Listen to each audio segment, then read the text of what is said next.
बिस्मिल्लाहिर्रहमानिर्रहीम। अस्सलाम वालेकुम स्टूडेंट। एक्सरसाइज 4.8 आज हम करने वाले हैं। मैं क्लास 11 की बहुत कम वीडियोस बना रही हूँ। वजह ये है कि इसका मतलब इसको बहुत कम लोग जो है देख रहे हैं।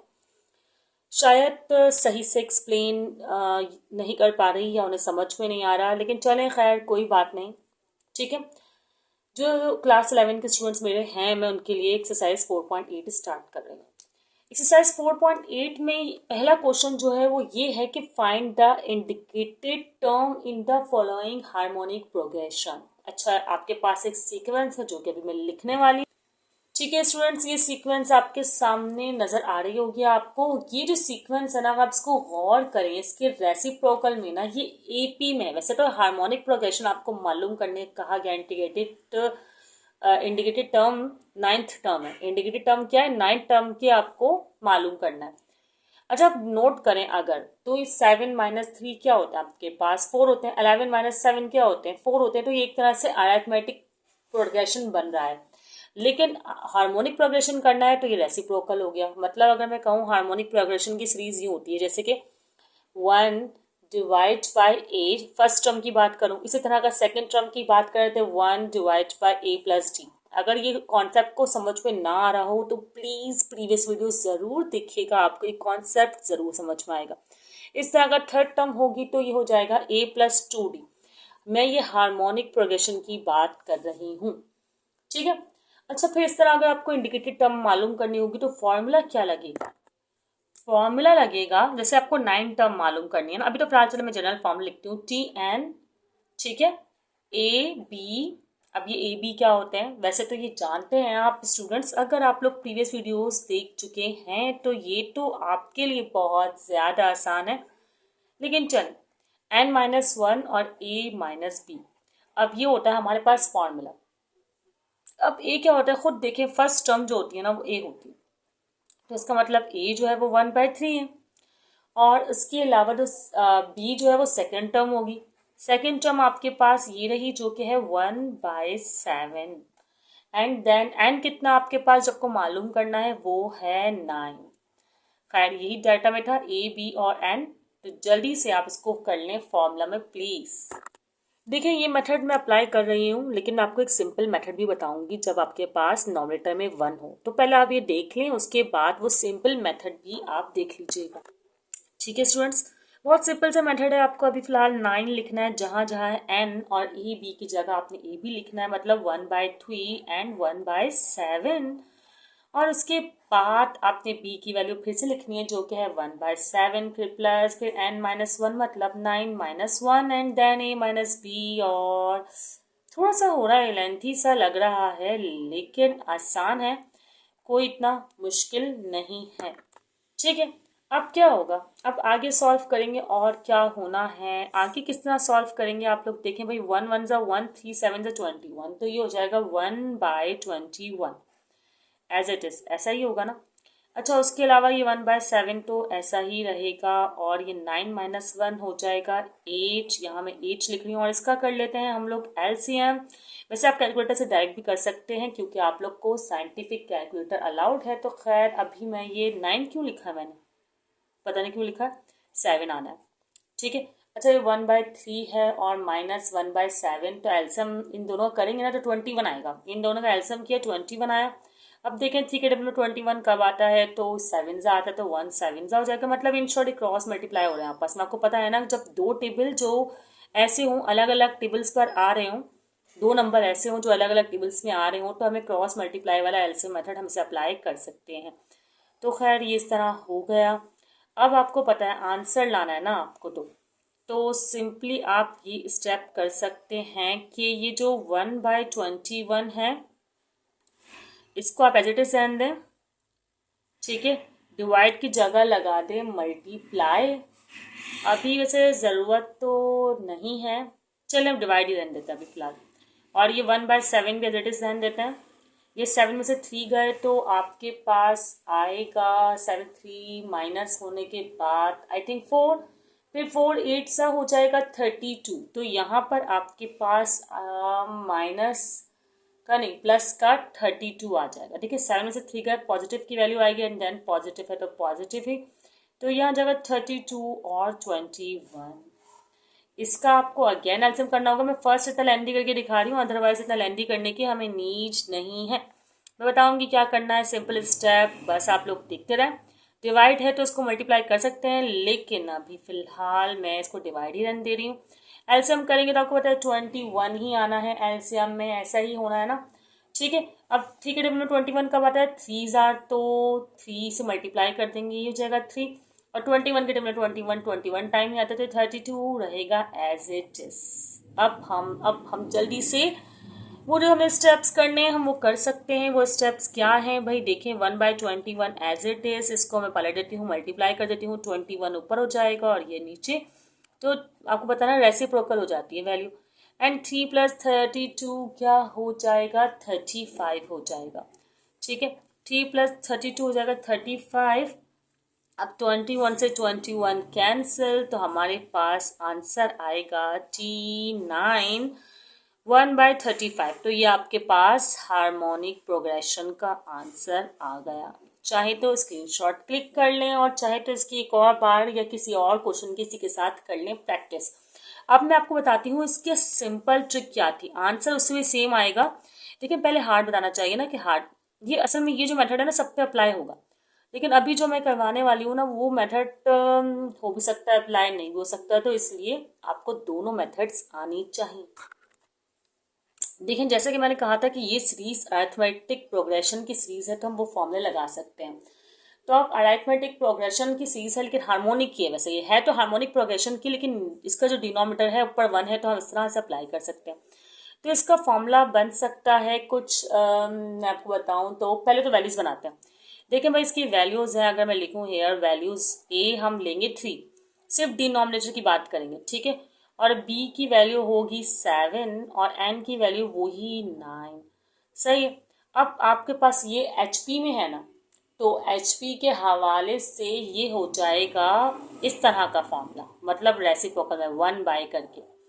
ठीक है, तो a + n-1 ये है इसका फॉर्मूला, और g ये तो आपको पता है ना, टर्म निकालने का फॉर्मूला है किसमें, अरिथमेटिक प्रोग्रेशन में। तो खैर आप यहाँ लिखेंगे आप 9, जहाँ पर आपको लिखना है 1, और a की वैल्यू आपके पास है 3 + 9 - 1, एंड d की वैल्यू आपके पास, d डिफरेंस होता है, तो d पहले हम डिफरेंस जो है मालूम कर लेते हैं। डिफरेंस कैसे आएगा आपके पास कि आपको d है ना मालूम करना, तो सेकंड टर्म को फर्स्ट टर्म से आप कर दें सब्ट्रैक्ट, तो 7 - 3 जब आप करेंगे तो d = 4 आ जाना है। तो इसका मतलब 4 हुआ डिफरेंस, कॉमन डिफरेंस बोलते हैं इसको। प्रीवियस वीडियोस आप लोग देख कर आए हुए हैं, आप लोग को बहुत अच्छे से निकालना आता है। अब क्या होगा, 9 - 1 होगा 8, तो 8 4 क्या हो जाएगा, 32 में आप ऐड करेंगे 3, तो आपके पास आंसर आएगा 35। बिल्कुल सेम आंसर आया दोनों मेथड से। ठीक है, तो आप कोई भी मेथड इन दोनों में से चूज कर सकते हैं, ये आप पर डिपेंड करता है। स्टूडेंट्स इस क्वेश्चन का पार्ट 2 बिल्कुल सेम इसी की तरह है, इसका पार्ट 2 आप लोग खुद ट्राई करेंगे दोनों में से कोई एक मेथड का यूज करके। अब फिलहाल मैंने आपको ये वाला मेथड निकालना तो बता दिया है ना, तो मैं अभी सिंपल मेथड यूज करके बाकी के क्वेश्चंस करने वाली हूँ। ठीक है, अभी मैं इसको समझे कि मैं सिंपल मेथड फॉर्मूला लगाने वाली हूँ ना, ए एन वाला, जो हमारा फॉर्मूला है ए एन = सामने नजर आ रहा है, मैं ये फॉर्मूला लगाने वाली हूँ। तो मैं सोच रही हूँ कि मैं पहले डिनोमिनेटर निकाल कर फिर इसको रेसिप्रोकल कर दूं, तब भी एक ही बात है। मैं आपको डिफरेंट मेथड्स बताना चाहती हूँ एक्चुअली, सही है, सब एक ही बात है। तो अभी मैं ये करने वाली हूँ कि समझे मैं ए एन निकाल लूँ, और अरिथमेटिक प्रोग्रेशन को कंसिडर करके मैं ए एन निकाल लूँगी, तो ये ए की वैल्यू क्या बन जाएगी, 9/5 बन जाएगी। और हमारे पास क्या है, D D D D D. अच्छा, मैंने वहाँ पे खामखा बी लिखा है, जबकि बी की तो नीड ही नहीं है, बिला वजह लिखा है, तो इसको मैं ना कट कर दी। नीड नहीं है तो कट कर देना चाहिए ना, ठीक है।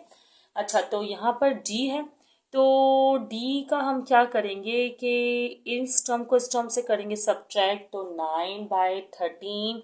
अच्छा हाँ, एक और बात है, आप ये काम करते हुए ना ध्यान रखेंगे कि आप रेसिप्रोकल कर दें पहले ना, इसका पूरा अरिथमेटिक प्रोग्रेशन बना के रेसिप्रोकल कर दें और उन्हीं को पुट करें। तो मैं 9/5 कर रही हूँ ना, तो मैं करूँगी 5/9। सही है, ये एक और मेथड बताना चाह रही हूँ मैं आपको। ठीक है, इस तरह 13/9 सही है ना, समझ रहे ना आप लोग। अब तो सब्ट्रैक्ट भी करूंगी मैं 5/9 से। ठीक है, ओके है ना ये बात। एक्चुअली थोड़ा सा खराब सा हो रहा था तो मैंने सोचा थोड़ा जूम कर दूं और फिर क्लियर नजर आएगा आपको। तो डिफरेंस आ रहा है हमारे पास 8/9। देखिए हमको पता है सेम हो जाएगा डिनोमिनेटर, तो 13 में से जब आप 5 माइनस करेंगे तो आएगा 8/9। तो खैर आप फॉर्मूले में पुट करेंगे, फिर इसको रेसिप्रोकल करेंगे। अभी समझे आपने इसको ना, एपी कंसिडर कर लिया। एपी कंसिडर करने के लिए सबको एक बार रेसिप्रोकल करके दिखाइएगा अभी, जो कि मैंने फिलहाल करके दिखाया नहीं है। आप क्या करिएगा, पूरी सीक्वेंस को रेसिप्रोकल करके लिख दीजिएगा। ठीक है ना स्टूडेंट्स, अब जल्दी से करते हैं। हमारे पास फॉर्मूला है ए एन का, जो है a+n-1d, तो a+n-1d ये हमारे पास फॉर्मूला है। ठीक है, अब यहाँ पे लिख रहे हैं A8 और A हमारे पास है 5/9 प्लस 8-1 और G हमारे पास है 8/9। ठीक है, अच्छा अब क्या करेंगे, 5/9 तो एज इट इज रहेगा और 8 में से 1 गए तो हो जाएगा ये 7/8। सर 7/8 भी कर लेते हैं, तो 7/8 हो जाएगा 56। सही हो गया 56/9। ऐसा ही है ना स्टूडेंट्स। अब क्या करना है, इनको कर लें आप एलसीएम। एलसीएम कैसे करेंगे, 9 हो जाएगा ये और 5 + 56 इस तरह। तो जब इनको जमा करेंगे आप तो आंसर आएगा 61/9। सही।